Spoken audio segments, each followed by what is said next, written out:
Hi there, it's Jared Hamilton with the Hamilton Group at Cherry Creek Mortgage. Welcome to another edition of Java with Jared. Hope you guys are doing fantastic.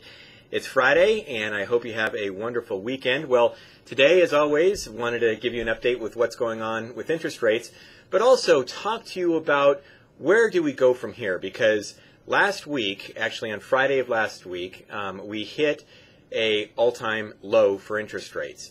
The employment report came out, and it was absolutely dismal. We only added about 62,000 jobs to the economy, and actually some of the figures from previous months were even revised down.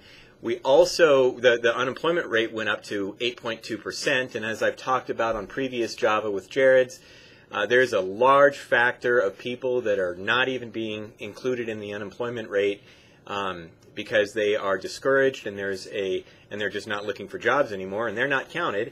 And there's a number of workers too who are underemployed. So the reality is the employment report looks really dismal. We have also been talking about with what's going on in Europe, and that's putting a drag on the economy.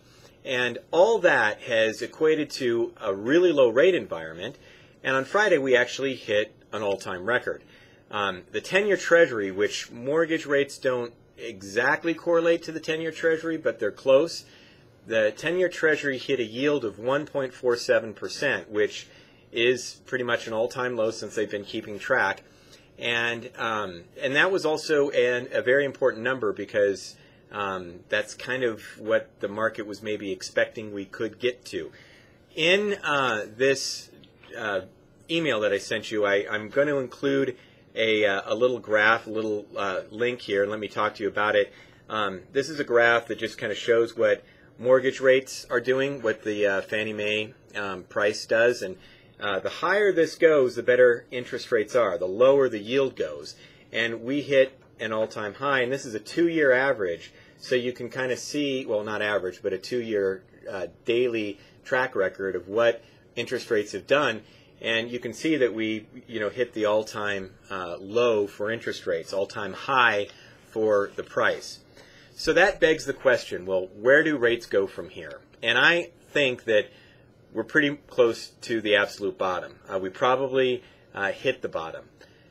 But interest rates in the economy, they go in patterns, just like the weather. We have, an overall year, and there's seasons within that year, and some seasons are, they act differently than others, and that's what the economy does. It just works in seasons. Sometimes things are going really, really great, and then that eventually stops, and then it gets worse for a while, just as we switch from winter to summer. Temperatures go up and temperatures go down, and that just happens, and it's going to happen all the time, and we go through these cycles.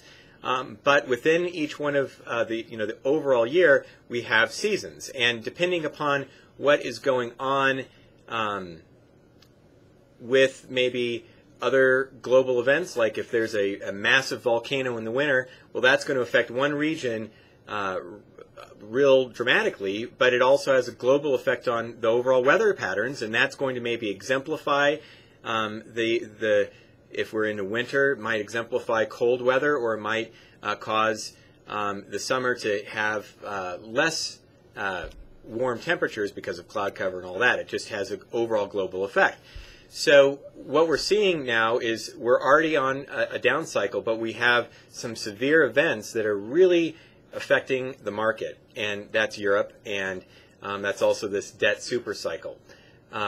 But I believe that we've actually hit the all-time bottom. Now, does that mean that we're going to see interest rates skyrocket? Probably not.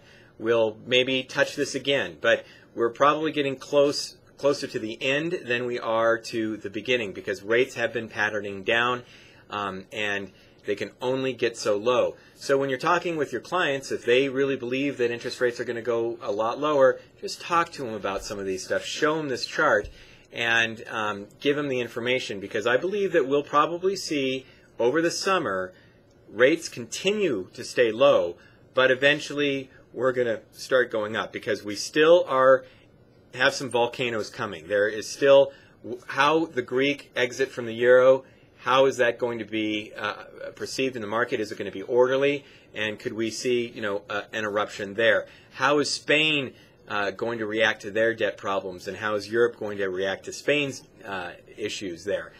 What's going to happen with the United States? Are we going to address some of the same issues that we have coming down the pike? What's going to go on with the election? So there are all these little volcanoes that could erupt and could exemplify things, and we might see rates get maybe a little bit better to where we hit the low, but they're not going to get that much better. So we hit, bottom line, an important level on last Friday that the market was calling, where Treasuries hit a yield of 1.47%, and for the 10-year Treasury, that is, and that was a pretty significant event.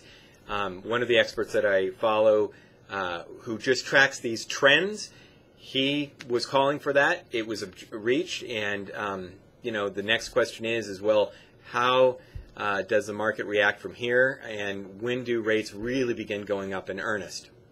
So there you go. There's a little bit of information here regarding the overall trend and my prediction. Now, I really don't know, but based upon what I have seen over the last 15 years and with some of the experts that I follow, I think that's the overall cycle. So hope you're doing great. If you have any questions for me, please give me a call, and I hope you have a very wonderful weekend. Thanks for following Java with Jared, and if you have any questions, please give us a call. Bye-bye.